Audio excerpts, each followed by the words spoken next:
Angels in heaven have smiled down on me.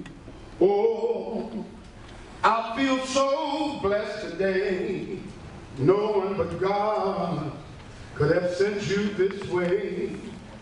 Oh, I feel so blessed today. No one but God could have sent you this way. I once believed only a fool would fall in love. Well, if that's true, then I'm that fool I was thinking of. I'm so glad that feeling came over me. Now I'm standing here beside you, where I always want to be. Oh, I feel so blessed today. No one but God could have sent you this way. Oh, I feel so blessed today. My name is Delores White. I'm a Christian person. My church home is Asia Baptist Church. I would like to say a prayer for this video. A prayer that I really, really love. It's a wonderful prayer. So it's for any denomination. It's for any. O Lord, our help in ages past, our hope for years to come, our shelter from the stormy blast, and our eternal home. Beneath the shadows of thy throne, thy saints have well secured. Sufficient is thy arm alone, and our defense is assured. Most holy and everlasting, thou art God, we come, Heavenly Master, in the most humblest way we know how to come. We come thanking you for the many, many blessings thou hast bestowed upon us, from early existence until this present moment. We thank you, Father, for each and every one under the sound of my weak voice.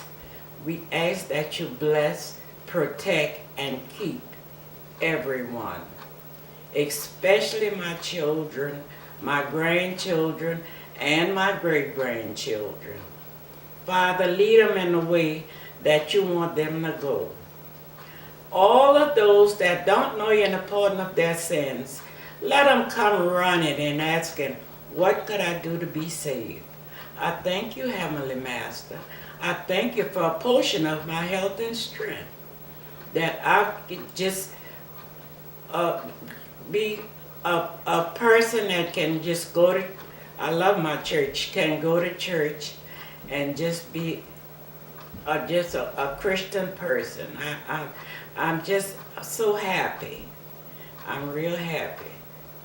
I've been very, very sick, but God has blessed me now, and I'm doing real well. So this is my prayer. Let the words of my mouth and the meditation of my heart be acceptable in thy sight, O Lord, my strength and my Redeemer. And Father, please bless the boys and girls that's fighting overseas. Bring them home to their families. Make their families' homes a home of prayer, peace, love, and understanding. And these blessings I ask in Jesus' name. Let the words of my mouth and the meditation of my heart be acceptable in thy sight, O Lord, my strength and my Redeemer. Thank you. So whenever you're ready. Just a few, that comes off. Just a few weeks ago, the office called me and said, Miss White, what are you doing? I said, I'm sitting down. He said, well, it's somebody real special is coming to see you. I said, who is that coming to see me?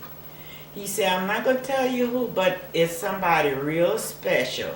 And the security, what Security.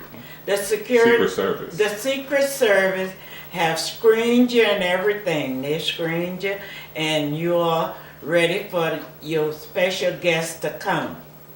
Say, and well, they're supposed to come on their way back from vacation. They're gonna stop and they're gonna come. So it was so good. So I said, well, I called him back. His name Jason. I called him back. I said, Jason, who is coming? Because I want to know how to dress. He said, the only thing you have to do is put the clothes you had on the other day when you came and talk on a video. I said, all right, talk about the storm and everything on the video. I said, well, all right. So he came, got me and everything, and I talked on the video. But then President Obama was on his way. They was on their way here, and the radical or whatever they call them, they got wind of it, and they all surround my house. They all got in the driveway and surround the house, and so when they got ready to come this way, they had the street so blocked off with the people in there. The police couldn't make a move or nothing. So they just went straight on San Bernard. They didn't come this way.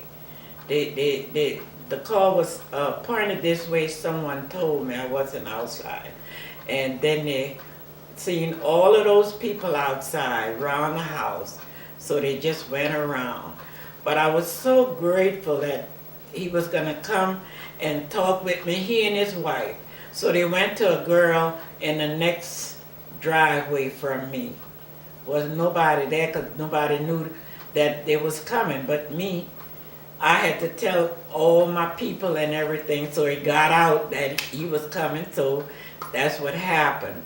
And he went by the girl, he and his wife, and talked to her. Her name Baby. She in the next driveway. So I was so grateful that he was gonna come over here. They were looking at the apartments. They built these apartments from the project. This whole vicinity, this whole, all around here was a project. And they built these houses. And I'm so grateful. And I just wanted him to come and see my little comfortable apartment. I'm so comfortable in here. We have security guards and everything. I can sleep all night long. I used to couldn't sleep at night on account of the shooting and everything, but they don't have none of that around here. So he was gonna come and see our apartment and everything, but he didn't come, and I was so upset. Well, I just didn't know what to say. And but another time when he's down here, he might come. Because I had made my 75th birthday just before he was gonna come. And that was gonna be the best birthday present. I just can't explain it. That was gonna be so wonderful. Oh my God. You see, because we went through so much with Katrina. You see, the people was leaving and when the storm came, but I would not leave because they didn't have enough room for my children and my grandchildren and my great-grandchildren. So we all stayed together in my apartment. I had a 2-bedroom project apartment, and we all stayed in there. And it was so horrific. Oh my God, the storm. We was all in We heard the stone. We was inside. We heard the stone, the bricks coming off the house and everything. And we stayed. But after we stayed and the stone finished, we all got out the house. The children even was quiet. The babies was quiet. Nobody was saying nothing when the storm was going on. Because we never heard nothing like that before. And I've been through a few storms in my day here, but never one like this one. And after the storm was finished, we went on the porch and started praying and thanking God for letting us come out of the storm all right. And the water, all at once, the water started rising.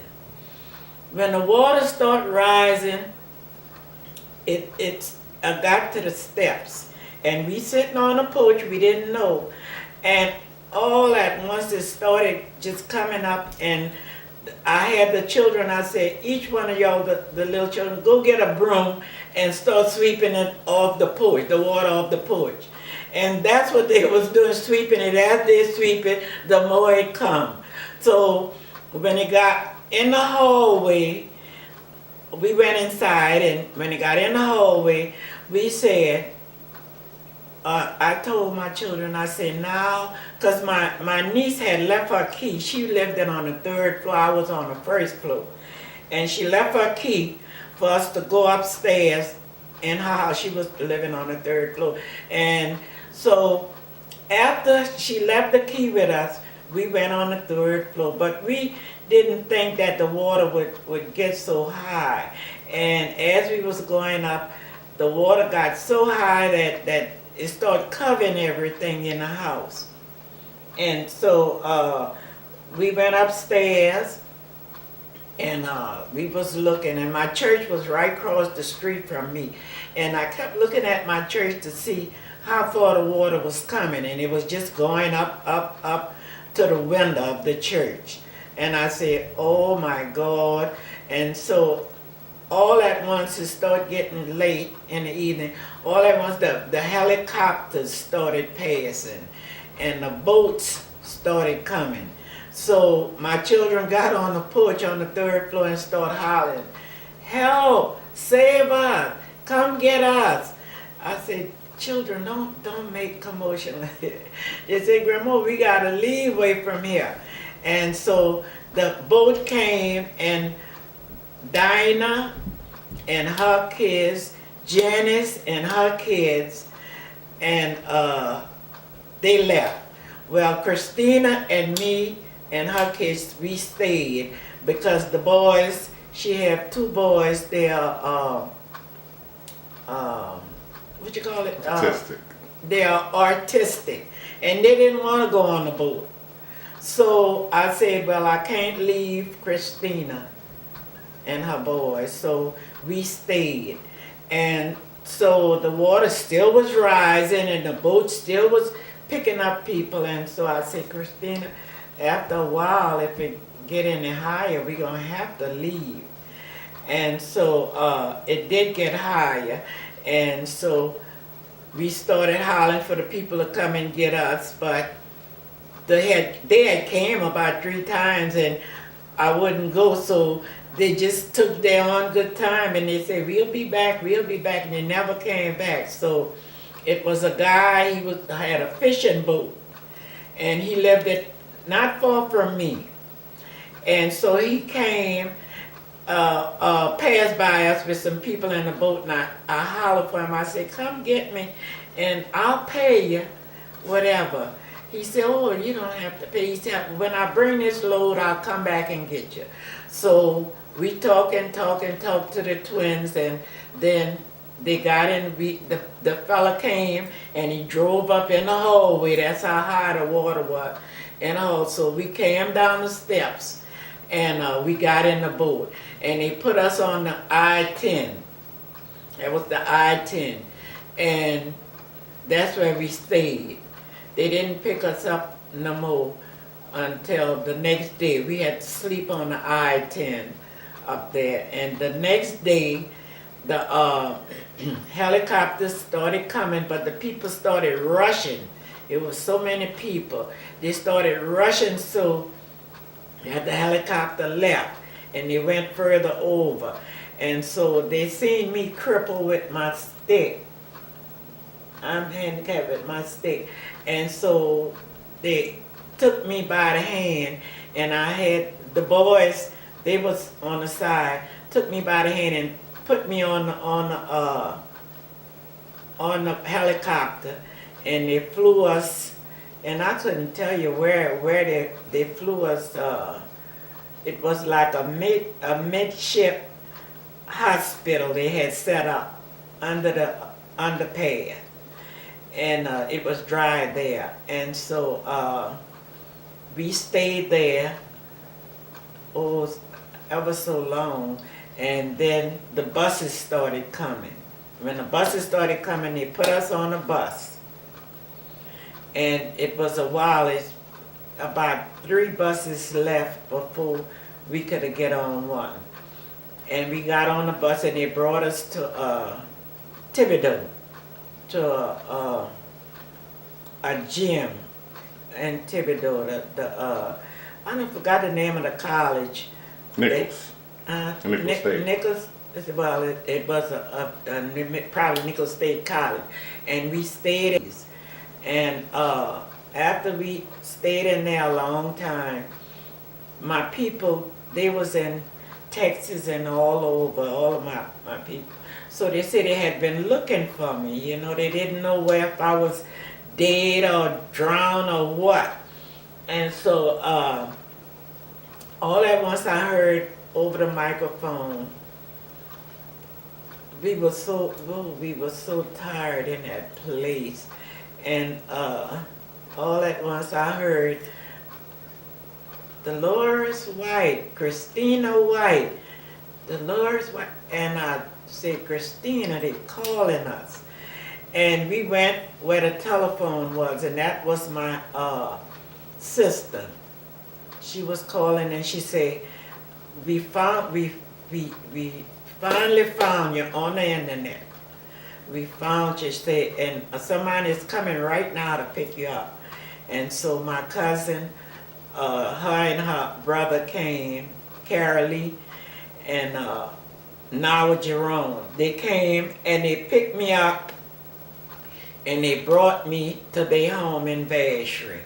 I didn't even know where I was. All this time I was in that place, and Vacherie wasn't too far from Thibodeau, and I didn't even know.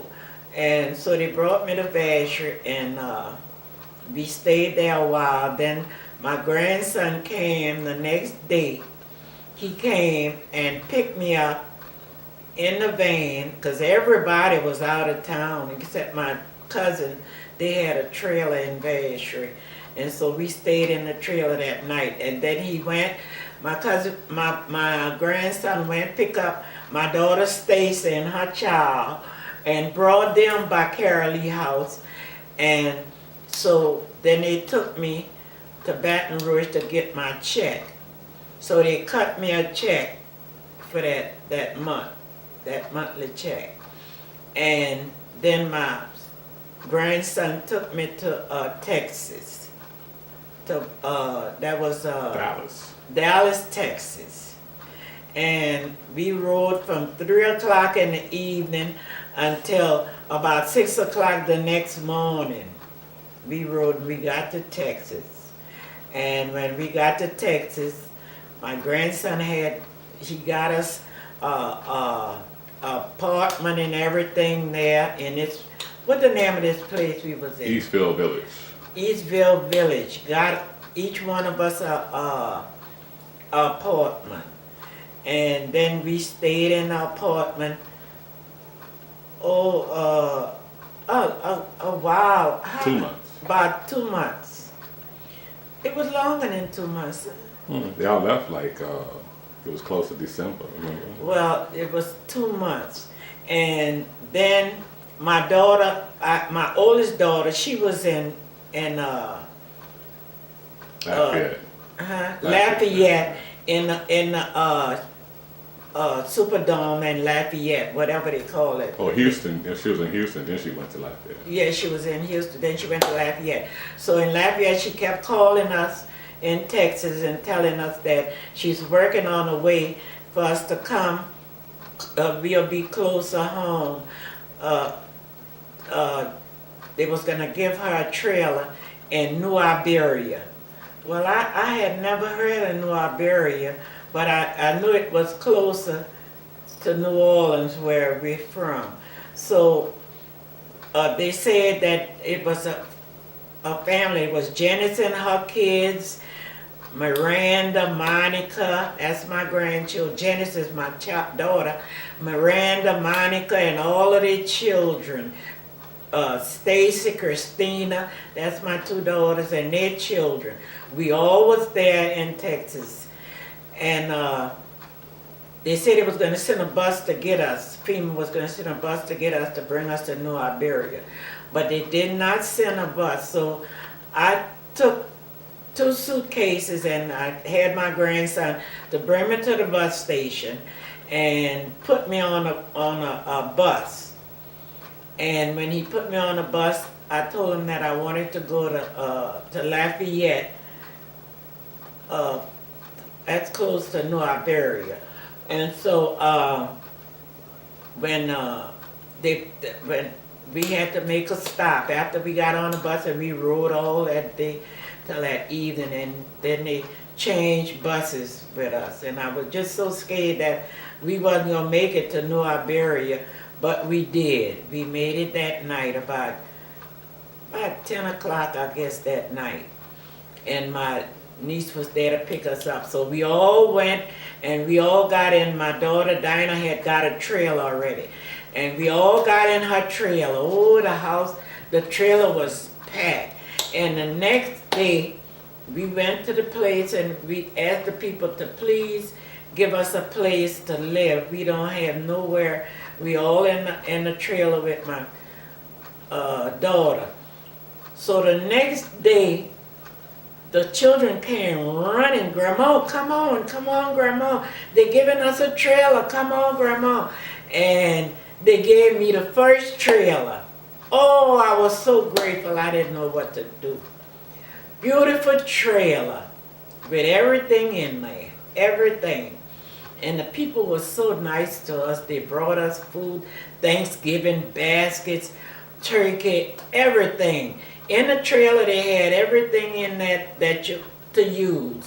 They even gave you bed clothes and to put on the beds that they had there for us. And we stayed there in New Iberia. Well, I'd say about 2 years we stayed there. Now we're back home in New Orleans now, and I have a beautiful home. When I first got back, my mama, she got sick. She grieved herself so much, and she got sick, and she died.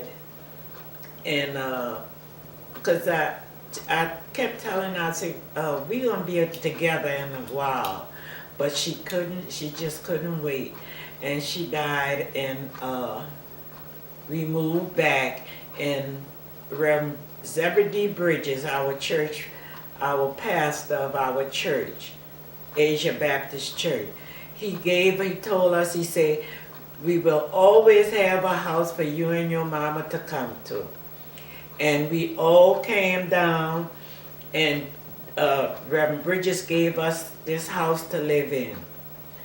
And we stayed in here till they built these apartments. And oh, I'm so grateful to be in these apartments. I don't know what to do. But everything is fine now.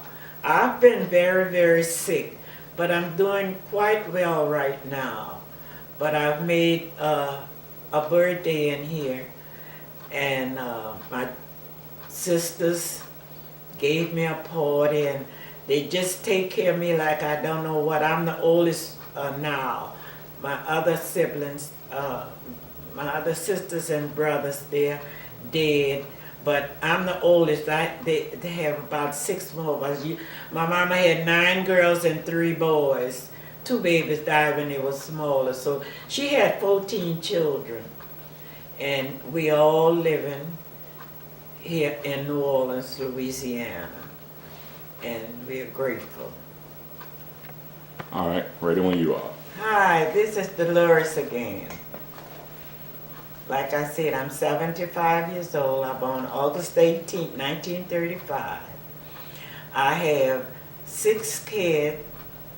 I had 6 kids, 19 grandchildren, and 8 great-grandchildren.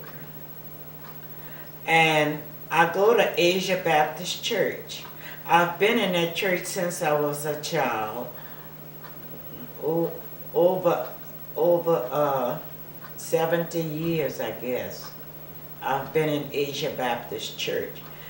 Reverend Zebedee Bridges was our pastor.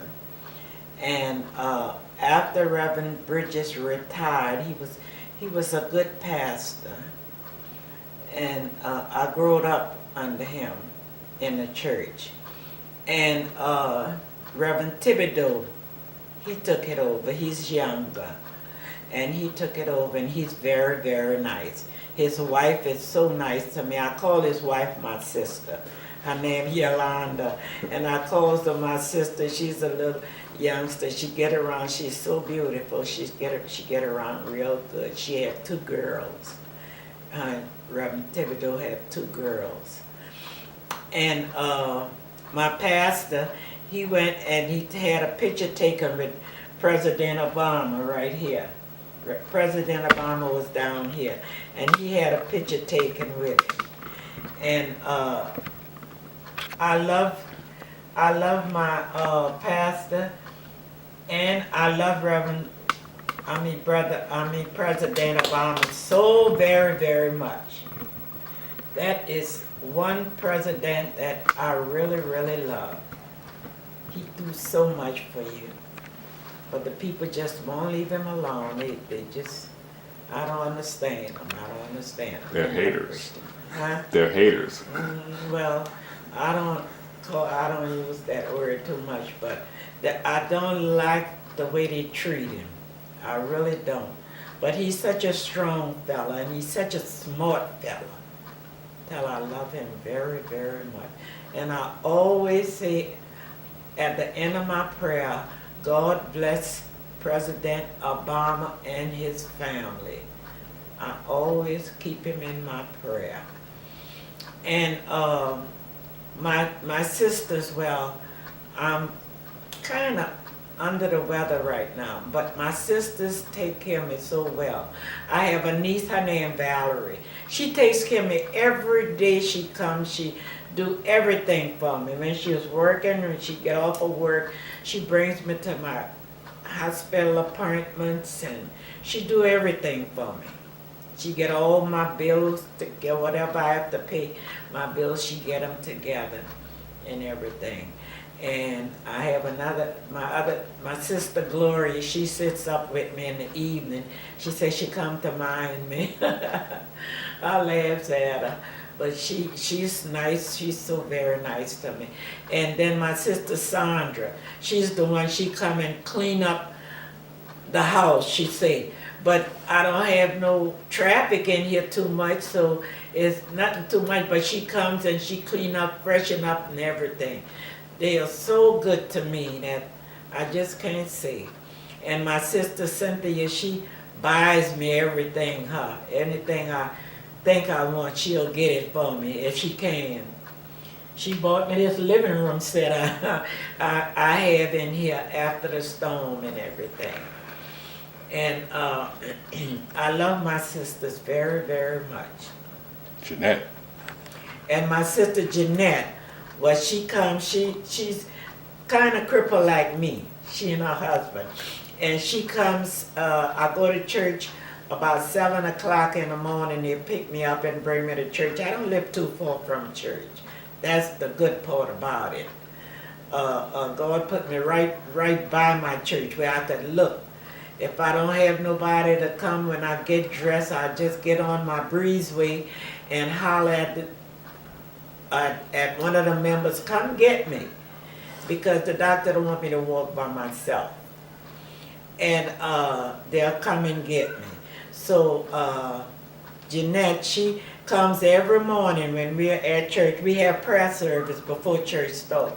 And she be there every morning to see that I'm well, taken care of, to see if I've dressed myself real well and everything. And she's so nice to me. That's my sisters. And I love them dearly. And my children. Oh, my children, they are such wonderful children. I just can't say my grandchildren. And my nephew Alton, who's taping this segment. I'm your first grandchild. That's my first grandchild. My oldest grandchild. And I love him dearly. He's the one pick us up when the storm came and brought us all the way to Texas and everything. He was in Texas and he came back down here to get us and everything. And I love him dearly, and he's down here now, and I'm so grateful. So I think that's it now. Angels in heaven have smiled down on me. Oh, I feel so blessed today. No one but God could have sent you this way. Oh, I feel so blessed today. No one but God could have sent you this way. I once believed only a fool would fall in love. Well, if that's true, then I'm that fool I was thinking of. I'm so glad that feeling came over me. Now I'm standing here beside you, where I always want to be. Oh, I feel so blessed today. No one but God could have sent you this way. Oh, I feel so blessed today. No one but God could have sent you this way. I have never experienced a miracle at all.